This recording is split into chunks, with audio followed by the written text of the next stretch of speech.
Maayong buntag mga silingan. Karon kay nahuman ako og pamalingki. Action magputoy akong tiyan, gutom ko. Nangita ko mga karinderya. Kani ang ikalima nako nga karinderya nga gihunungan kay pilian kay ko batan-aw sa nako ang sudad ug unsay naong. So this time nakita nako nga kani. Try nako ni kay murag lami. Naaslay humba. Morning. Humba.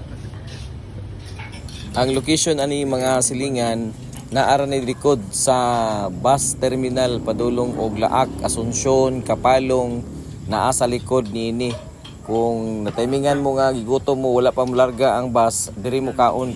Try lang po ninyo mga silingan kung gusto mo nga mag take out, paputos lang mo ani.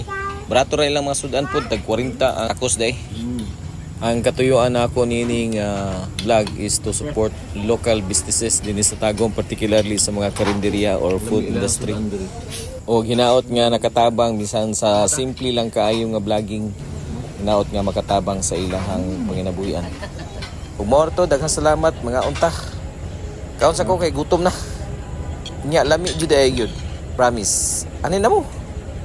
Okay, thank you for watching mga silingan. Thank you sa inyong suporta sa pagtan-aw. Bye-bye.